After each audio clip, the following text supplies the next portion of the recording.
ಇನ್ನೊಬ್ಬರು 2 ದಿವಸದ ಹಿಂದೆ ಇವತ್ತು ಪ್ರಸಂಗ ಬಂತ ಹೇಳ್ತಾರೆ, ಪಂಕಜ್ ದೇಶಪಾಂಡೆ ಅಂತ ಇಲ್ಲಿಯವರೇ. ಅವರು ಹೋದ ಬಾರಿ ಮುಂಬಯಿಯ ಚಾತುರ್ಮಾಸ್ಯಕ್ಕೆ ಹೋದಾಗ ಅವರ ಏನೋ ತಮ್ಮ ಕಷ್ಟ ಹೇಳಿಕೊಂಡ್ರು.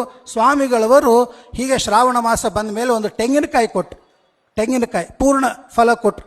ಅದನ್ನು ತೆಗೆದುಕೊಂಡು ಬಂದರು. ಅವಸರದಲ್ಲಿ ಅದನ್ನು ಬ್ಯಾಗ್ನೊಳಗೆ ಇಟ್ಕೊಂಡಿದ್ದಾರೆ. ಚೆಕ್ಕಿಂಗಿಗೆ ಹೋದರೆ ಕೆಳಗಡೆಗೆ ಹೋದರೆ ಗೊತ್ತಾಗೋದಿಲ್ಲ, ಆದರೆ ಹ್ಯಾಂಡ್ ಬ್ಯಾಗ್ನಲ್ಲಿ ಇಟ್ಕೊಂಡಿದ್ದಾರೆ.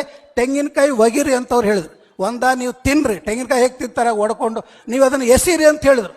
ಏನು ಮಾಡಬೇಕು? ಸ್ವಾಮಿಗಳವರು ಕೊಟ್ಟಿದ್ರು. ಏನೋ ಒಂದು ಭಕ್ತಿ, ಏನೋ ಒಂದು ಭಾವನೆ, ಸ್ವಾಮಿಗಳವರು ಕೊಟ್ಟ ಫಲ ನಾವು ಸ್ವೀಕಾರ ಮಾಡಬೇಕು.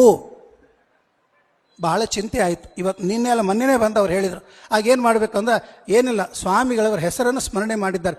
ಸತ್ಯಾತ್ಮ ತೀರ್ಥ ಗುರುಭ್ಯೋ ನಮಃ, ಸತ್ಯಾತ್ಮ ತೀರ್ಥ ಗುರುಭ್ಯೋ ನಮಃ, ಸತ್ಯಾತ್ಮ ತೀರ್ಥ ಗುರುಭ್ಯೋ ನಮಃ.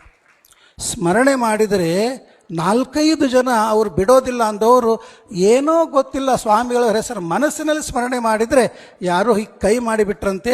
ಇವರು ಅದು ತೆಗೆದುಕೊಂಡು ಬಂದರು. ಮನೆಗೆ ಆ ತೆಂಗಿನಕಾಯಿ ತಂದು ಒಡೆದು ಅದರ ಪ್ರಸಾದವನ್ನು ಸ್ವೀಕಾರ ಮಾಡಿದ್ದಾರೆ.